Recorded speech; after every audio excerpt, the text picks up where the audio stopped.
Welcome to the Track Our Money Show. My name's Tom, and in this video, I'll be going over my household finances for the month of April. I'll show you everything from how much money we made to how much money we spent. After that, we'll dive into our savings and investment accounts and see how much we put into those accounts and see where those stand at the end of the month. As always, the only rule I have is I will hide any self-identifying information.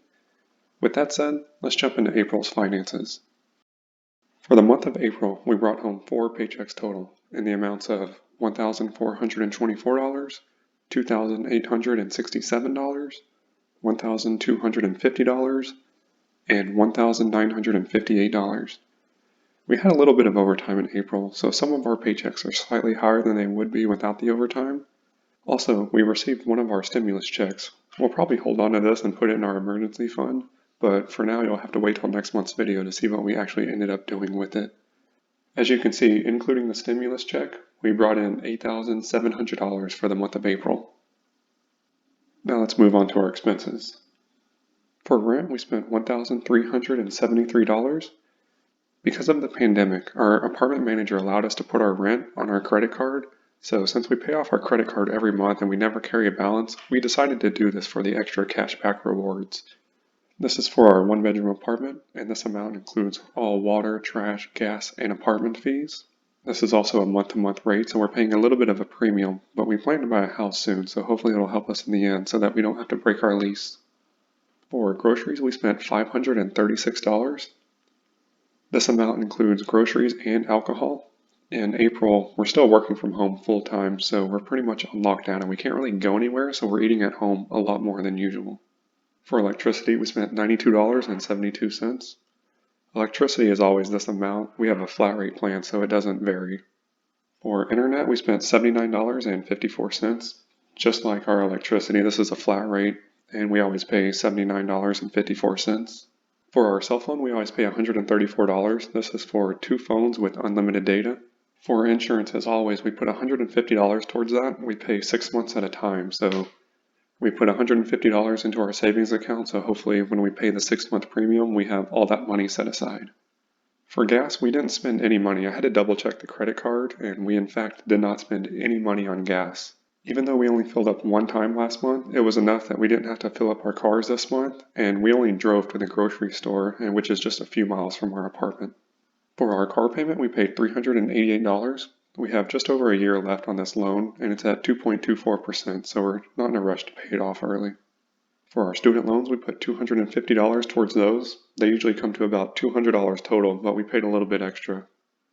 For our miscellaneous, I'm going to hop over to our credit card export file, and I'll show you exactly what we put on our credit card for the month of April. I'm going to put together a quick summary file to make this a little easier to read. So as you can see, we already accounted for a lot of this stuff on our credit card. The only thing that's in the miscellaneous is the fast food. As you can see, we went out to eat 4 times. We went out twice for some desserts or ice cream, and then we went twice to eat out through a drive-thru for a total of $44.24. For travel, we put our usual $200 into this account. We don't know how long the lockdown is going to last, but hopefully once it's over, we'll be able to take a vacation, so we're continuing to save for that. For our IRAs, we put the usual $500 each. This is the amount to max it out if you contribute over 12 months. Also, you can see that I removed the Netflix from this. I was able to get our cell phone provider to pay for that, so I dropped it off the spreadsheet. So in total, you can see for the month of April, we brought in $8,700 and we spent $4,249 to leave us with $4,450 remaining. But for now, let's see how we allocated last month's leftover money. Our checking account ended at $12,805. For our house fund, we put in another $1,000, and that account ends at $81,216. We've actually been house shopping the last few months, and we've put a few offers in, but we have not been able to go under contract, even though we're putting in very competitive offers with 20% down. The housing market is crazy in our area, with homes going under contract within a few days of being put on the market for well over the listing price sometimes. For our emergency fund, we put in $100 into that account, and it ended at $6,486. Even though this account is labeled as our emergency fund, we consider the Treasury Direct account to be a part of it as well. So altogether, that's a little over $8,000 total. I might combine the Treasury Direct and the emergency fund just for ease of tracking on this spreadsheet. For our insurance account, we put in the $150 that I mentioned before, and that account ended at $160.62. As you can see, this account is lower than it was last month, even after we put $150 into it. That's because we moved the $300 that was in there to help pay for the $709 6-month premium that hit our credit card last month. Now that we have this account up and running, we'll be able to cover the full 6-month premium in full next time it comes due. As I mentioned before, our travel account, we threw $200 into that, so that account ends at $1,615. For our future purchases, we put in $655 into that account, and that ended at $3,677.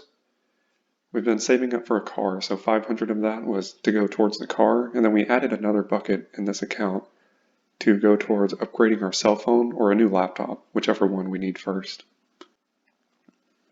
For our Treasury Direct account, we don't ever contribute to this, so it's sitting at $1,700. It just holds some I-bonds, and I think the rate is 1.56%, so like I said, going forward, I might just combine this with the emergency fund to make it a little easier. So as you can see, for the month of April, our savings account totaled $107,000, with the bulk of that being our house fund. Now let's dive into our investment accounts. For our first 401k, we contributed $667, and the employer contributed $333 for a total of $1,001 towards that 401k account, and that ended at $56,158. For our second 401k, we contributed $879, and the employer contributed $90, and that one ended at $11,045. For our IRAs, we contributed $500 apiece, and the first one ended at $32,055, and the second one ended at $29,720. For our HSA, we contributed $215, and that account ended at $9,966. For our brokerage account, we contributed $200, and we also moved $38 from the lending club to the brokerage account. So in total, we contributed $238, and that account ends at $21,686. As I said, we removed $38 from the lending club account, so that account stands at $316. We're slowly just getting out of this and moving any money we can to our brokerage account. So as you can see, our investments totaled $160,000 for the month of April.